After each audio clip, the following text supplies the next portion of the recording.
Hey there, my name's Petra. I'm a movement coach, but I'm also a person with a tongue tie, and I have been getting it treated surgically. So I have been blogging about my tongue tie release journey so that other people can get an idea about what is involved in a tongue tie release for an adult. So you should definitely check out my blog or my YouTube page if you want to hear about the earlier stages of my journey. Today, what I want to share is about the release itself. So I actually traveled to California to get my tongue tie surgically released because I had quite a posterior tie. So it was tied at the back, which meant that it required more than just laser at the dentist's office. So here I am on my flight practicing my tongue exercises before I arrived in California. In California, I was lucky enough to stay with some friends of mine who are also movement coaches.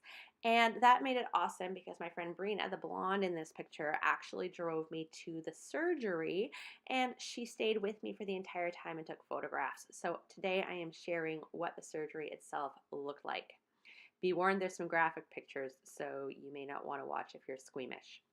This is pre-surgery. We were testing out my spinal alignment, and you can see how far away my head is from the wall here. This is a good way to test what's happening with the curves of your spine, and you can see that mine are pretty curved forward. Full details on that one are in the second video in this series. The other thing we tested beforehand was my body against a grid, and this one's pretty interesting because you can see how much higher my right shoulder is than my left shoulder in this picture. So that is a function of the tightness in my tongue, I believe, probably also due to being right-handed, but we were all hoping that the tongue tie release would create some difference between my shoulders here before and after. So Dr. Zaghi is known for his tongue tie work because he has this really unique approach. He's also a super nice guy, as is everyone in his office. I was treated really well. But the cool thing about Dr. Zaghi's approach is that he works with a partner for the surgery.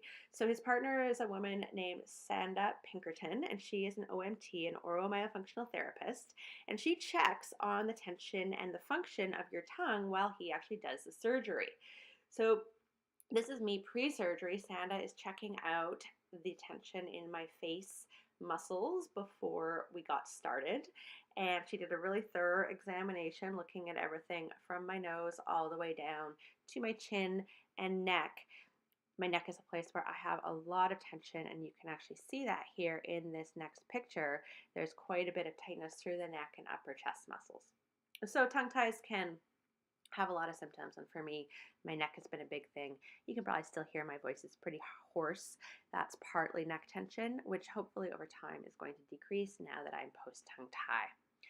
The very first thing that happened after they checked me out was they put on some nice music to listen to, which kind of surprised me. I'd never had music in a surgery before, but it was actually really relaxing, and I was pretty nervous at this point, so that was good. Nothing to be nervous about, though. They froze me, so a little bit of twinging, I guess, in my tongue. A lot of the surgery depended on me being able to stick my tongue out really well, and so that's what my prep work involved, was practicing sticking my tongue out. Here, they had me holding my tongue as they're beginning the incisions. Dr. Zaghi held out my tongue, and he used scissors for most of the surgery. You can also use laser for tongue tie surgery, but because mine was so far back, a surgical procedure was recommended to me as being more effective, less likely to leave scar tissue. And here you can see what it looks like after they've taken out most of the frenulum in my tongue. So big kind of diamond-shaped gap, but nothing too gory. And the surgery itself was, it wasn't the most awesome thing I've ever done. I was wide awake, and you can see my eyes. I'm a little bit like, oh my goodness. See, here Brina was bored, so she looked at the view. The office is located in Santa Monica. It was pretty fun. It was the Persian area, so I got to go for ice cream right after the surgery. Halfway through, what they did was Sanda actually checked my tongue for tension. So this is the cool part. This is where they know whether my tongue is going to function properly with the amount of release they've done, and how they decide whether or not to do more release. So in my case, they decided that I needed a little bit more.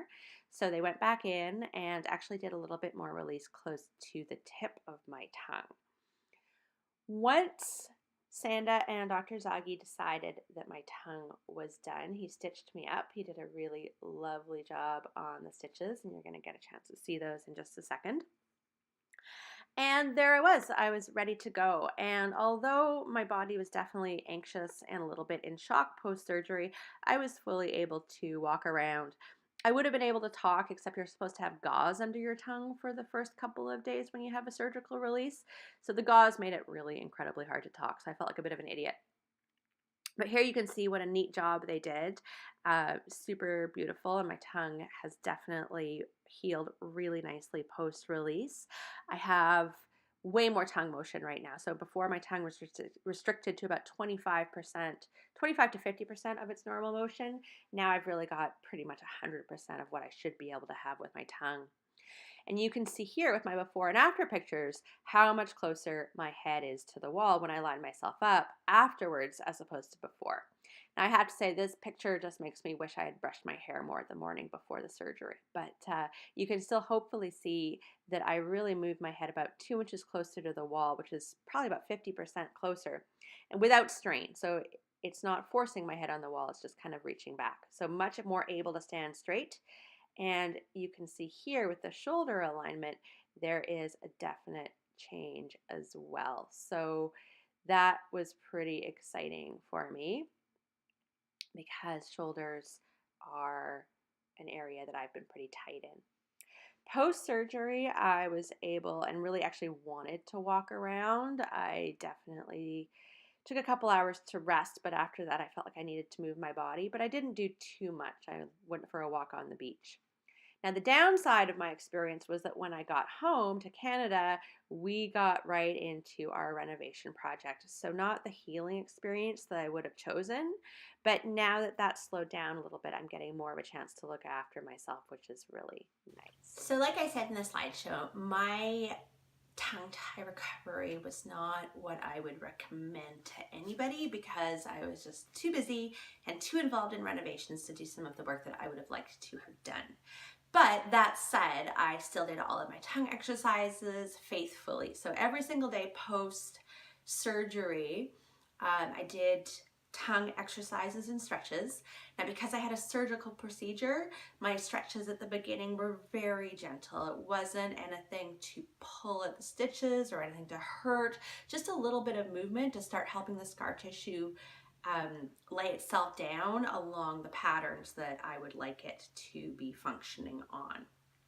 As I could tolerate it, I added more and more stretches. So these were mostly about healing, creating motion with my tongue, nothing incredibly technical. So I was just doing things like sticking my tongue straight out like that, just to get some motion in my tongue.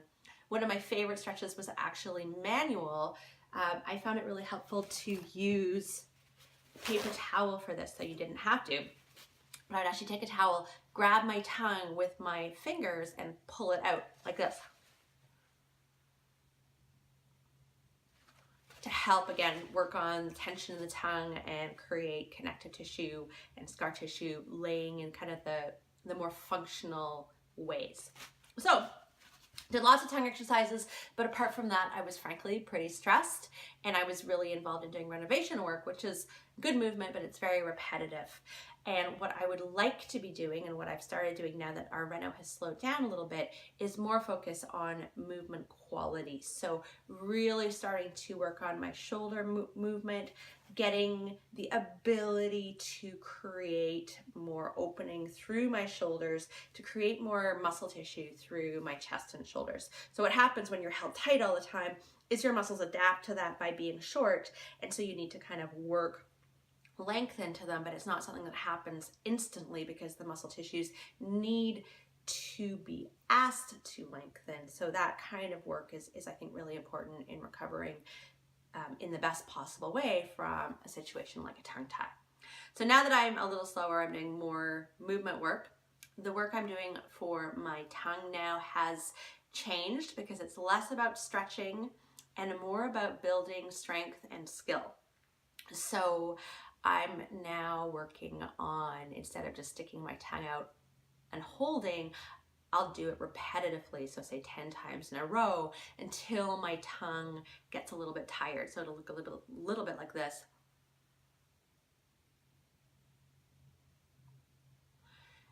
that kind of work. It's almost like weightlifting for my tongue. So it's like physiotherapy, doing some work on my face as well. So I'm working with Sandra Pinkerton, the OMT at Dr. Zaki's office. I love her. I think she does amazing work. She's a great teacher. So I feel very good about working with her on my tongue and oral myofunctional therapy. The other work I'm doing is a lot of focus on my breathing technique and on my sleeping. So for me, insomnia has been one of the biggest, I guess, symptoms that I associate with my tongue tie. And I'm not always the best about sleep hygiene. I'm pretty good, but especially during the renovation, for example, I was drinking a lot. So now I've cut out all the alcohol from my life and I'm turning my phone off at 8 p.m., keeping it out of the bedroom. I'm getting early morning light. I'm doing a lot of work on, it sounds ridiculous, but before bed, I'm cleansing my nasal passages. And I'm doing this 3-step process. I'm using a lot of different alternatives, products. And it was a neti pot, a saline spray, and also a nasal conditioner to really help me breathe through my nose. At night, I'm taping my mouth. So lots of work to work on my sleeping and insomnia issues. And what I'm noticing from all of this is a sort of a slow improvement, I would say. So my instant reaction to the tongue tie release was an instant change in my spinal alignment. You saw that in the pictures. In my shoulder alignment, I definitely felt a decrease in tension through my neck area. And apart from that, it was a little bit underwhelming. There was no kind of magical transformation for me.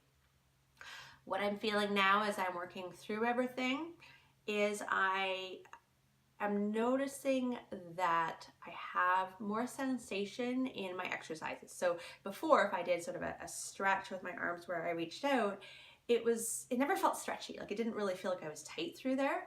Now I can tell that I'm tight. So that's pretty cool. And it feels to me like that gives me something to work with as I start to lengthen through these muscles.